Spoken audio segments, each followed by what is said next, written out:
Hey guys, it is LastBroHegan coming at you dead and lifeless in this random treasure chest I was locked into and am now currently sinking to the bottom of the ocean. In your last attempts to hold a seance with me to hear where my remains might be, I've decided to instead use this time to talk to you about the newly released semi-AAA game, Kingdom Come Deliverance.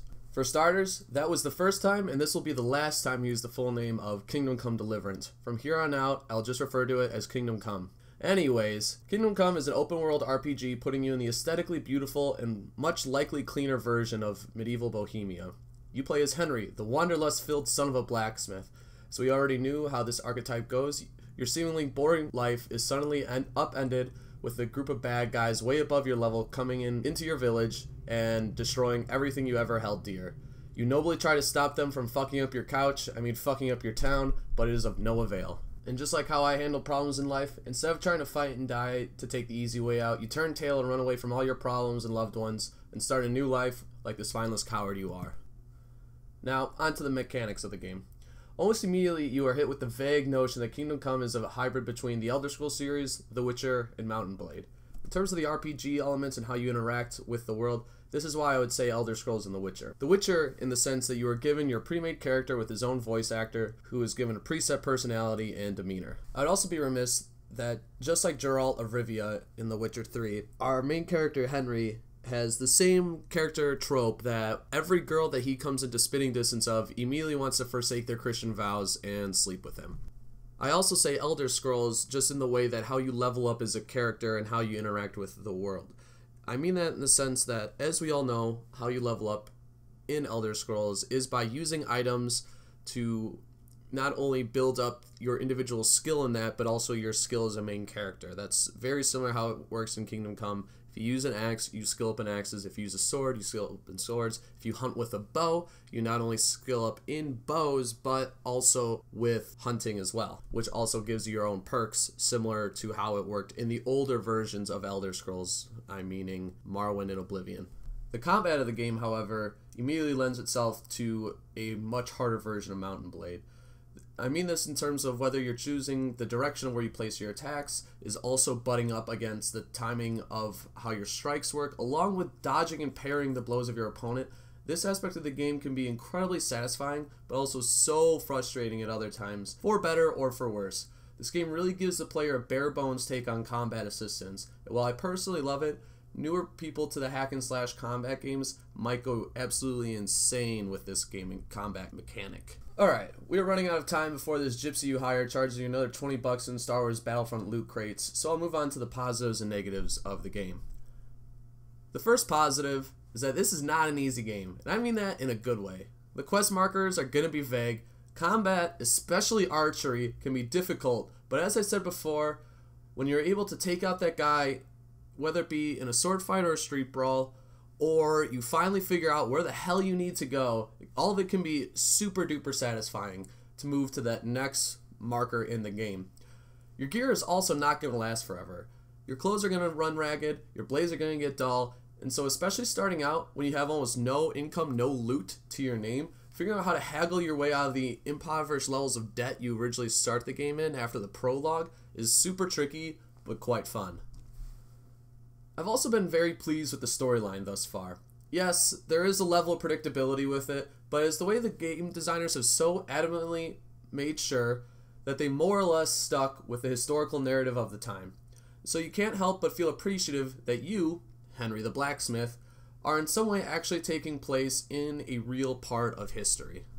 Now, the first negative I have about the game is archery! God damn, is this an annoying mechanic of the game right now.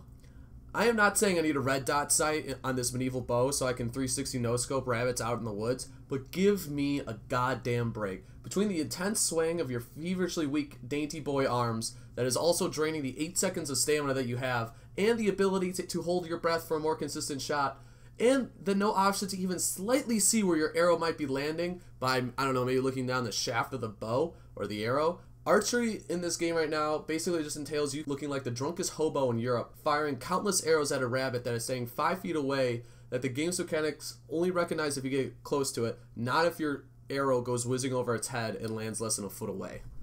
I can't tell you how many times I've gone rabbit or deer hunting and these stupid creatures just stand there like morons while I, the drunk hobo, fire one arrow after another in their general vicinity, hoping that maybe the mythical god of Kingdom Come will just take mercy on me and gently push one of my arrows into the fluffy tail of Bugs Bunny. But man, it is way too long. Maybe I'm just missing something. If you can tell me right now, please leave a comment below, and because I look like a damn idiot in this game trying to shoot things with an arrow. My second negative about the game, and hopefully this is something that will be fixed in future updates, is that it does just have a lot of general bugs. I have not experienced any sort of real game crashes, but there are a ton of invisible walls, janky character interactions, and just things of that sort. More than once I've tried to use my usual parkour techniques to scale a mountain, as we are all familiar with in Elder Scrolls of doing, and I've just found myself stuck in groves of bushes that just make me hop up and down for a few seconds before launching me out of them, or inexplicable objects that just won't let me walk past them.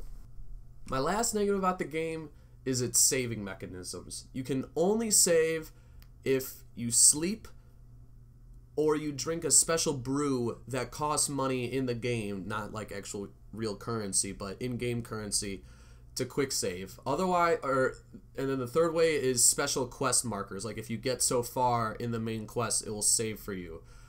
I just find that to be such an annoying mechanic. It makes it too driven with the story. Like, I don't know, it loses its like free world RPG element like you would maybe see in Elder Scrolls, where you can do whatever, save whenever, do all that fun jazz.